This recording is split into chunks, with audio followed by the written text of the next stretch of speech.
冷戦の長期化が予想されるようになった頃、イギリスでは一つの時代が終わりました。第二次世界大戦を戦った国王ジョージ6世が崩御したのです。当時エリザベス王女夫妻は父であるジョージ6世に代わって世界各地を訪れていました。しかしジョージ6世の死去を受けて急遽イギリスへ帰国します。こうしてエリザベス王女はエリザベス2世として即位し、イギリスは新しい時代を迎えることになりました。この頃首相を務めていたチャーチルはすでに78歳であり、冷戦の現実を見てソ連との関係改善は難しいと考えていました。そのため彼は新しい女王の戴冠を見届けて引退しようと考えていたのです。ところがアメリカでかつての戦友であるアイゼンハワー将軍が大統領に就任し、ソ連ではスターリンが亡くなります。これによってチャーチルは世界の状況は大きく変わった。今ならば冷戦を終わらせることができるかもしれない。アメリカ、イギリス、ソ連の首脳会談を開こうと考えます。そしてこれを自らの引退の花道にしようと決意し、首脳会談の開催を目指して動き始めたのです。しかし冷戦を終わらせるのは簡単なことではありません。チャーチルが考えていた構想は、まずドイツを再統一し、それを中立国家にする。そしてヨーロッパに戦争を起こさせない仕組みを作るというものでした。その方法として彼が考えたのが、イギリスがヨーロッパの安全を保障するという仕組みです。もしソ連がドイツを攻撃した場合、イギリスはドイツを支援する。しかし反対にドイツがソ連を攻撃した場合には、イギリスはソ連を支援する。このような条約を結ぶことで、ドイツとソ連の双方に戦争を思いとどまらせようと考えたのです。しかしこの構想はイギリス政府の中で十分に検討されたものではなく、チャーチルの独断に近いものでした。そのため政府内の多くの人は非現実的で危険な構想だと考えます。特にイギリス外務省は強く反発しました。この提案はヨーロッパで進んでいる軍事統合に水を差す。フランスで進められている EDC 条約の批准を遅らせ、西側陣営を不安定にすると批判したのです。こうしてチャーチルの構想はほとんど相手にされることはありませんでした。そんな時、東ドイツでは混乱の予兆が見え始めていました。社会主義化が進められた結果、食料不足や経済の混乱が起きていたのです。生活水準が大きく下がったことで、不満を抱いた多くの国民は次々と西ドイツへと逃げていきます。そんな時にスターリンが死去したため、これをきっかけにして東ベルリンの労働者たちはデモを開始。労働条件を改善しろ、生活を立て直せ、そう訴えながら人々は街へと繰り出していきます。このデモは瞬く間に東ベルリンの街全体へと広がっていき、次第に政府は退陣しろ、自由な選挙を実施しろという政治的な要求も含まれるようになっていきました。やがてデモ隊の一部は政府の建物を占拠しようとして暴動に発展。当初ソ連の占領軍は東ドイツの警察で鎮圧できるだろうと事態を見守っていましたが、収まる気配を見せない暴動を見て、ついに鎮圧へと乗り出します。こうして約50人が死亡し、数百人が逮捕されるという結果となり、東ベルリン暴動は鎮圧されました。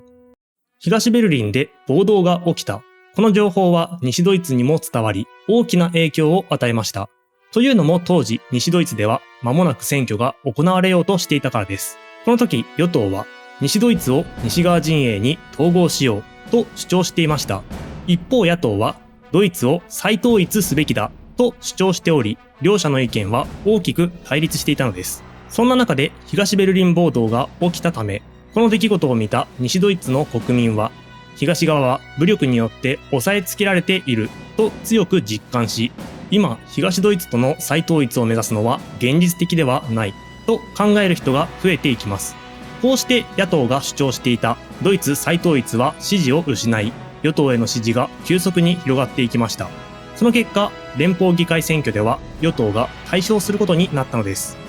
西ドイツがドイツ再統一よりも西側陣営への統合を優先するようになる中、党の西側陣営の内部ではある問題に注目が集まっていました。フランスで EDC 条約が批准されるかどうかという問題です。EDC 条約とは、ヨーロッパの防衛を共同で行おうという構想のもと実現が目指されていた条約です。この構想はもともとフランスが提案したものだったのですが、フランスでは国内の意見をまとめることができず、国民議会は大きく対立していました。革新的な立場の人々は EDC を結べば西ドイツが再軍備してしまうとして反対していたし、保守的な立場の人々は EDC を結べばフランスは軍事に関する主権を失ってしまうとして反対しており、左右の両方から反対が出ていたのです。こうして国民議会で行われた投票では EDC 条約の批准は拒否されてしまいます。この結果、ヨーロッパの統合は経済分野では進んでいたものの、軍事分野では大きく停滞することになったのです。このフランスによる EDC 条約の拒否をソ連は歓迎し、アメリカは落胆しました。というのもソ連は以前から西ドイツの再軍備を阻止したいと考えており、EDC 構想の破綻はソ連にとって都合の良い結果でした。一方、アメリカは西ドイツを再軍備したい、そしてヨーロッパに防衛の共同体を作りたいと考えており、EDC 構想の破綻はアメリカの防衛戦略を根底から揺るがす出来事だったのです。落胆したアメリカ政府はヨーロッパとの関係を見直すべきかもしれないと声明を発表。これはヨーロッパ防衛のために駐留していたアメリカ軍をスペインにまで後退させることを示唆しており、ヨーロッパにおける西側陣営の結束は大きく揺らぎ始めていきました。この状況で動いたのがイギリスでした。もしアメリカがヨーロッパの防衛から手を引けば、その負担はイギリスに大きくのしかかってしまいます。これはまずい。そう考えたイギリスは事態を打開するために動き出しました。そこで注目されたのがブリュッセル条約です。ブリュッセル条約とは、かつてイギリスが西側にも東側にも属さない第三の勢力を作ろうとしていた頃、イギリス、フランス、そしてベネルクス3国の5カ国の間で結ばれていた同盟条約でした。イギリスはこの条約に西ドイツとイタリアを新たに加盟させることによって西ドイツの再軍備を認め、ヨーロッパを共同で防衛する体制を作ろうとしたのです。こうしてこの問題を話し合うための会議がロンドンで開催されることになりました。イギリスの提案は各国に受け入れられましたが、やはり問題は EDC 条約を拒否したフランスでした。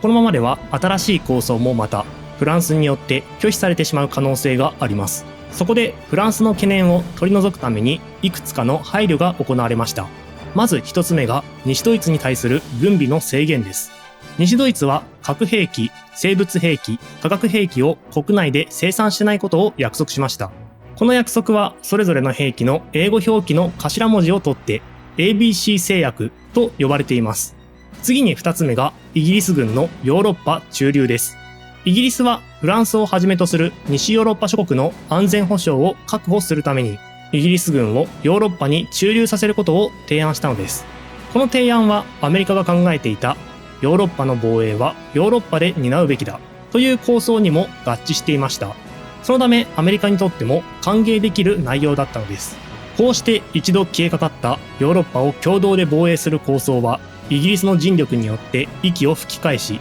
会議の舞台はロンドンからパリへと移ります。この会議においてブリュッセル条約は西欧連合へとその名前を変え、西ドイツとイタリアが新たに条約に参加します。さらにここでは西ドイツの再軍備を認めた上で NATO に加盟させること、そして西ヨーロッパの安全保障を支えるためアメリカとイギリスがヨーロッパに軍を展開することが決定されたのです。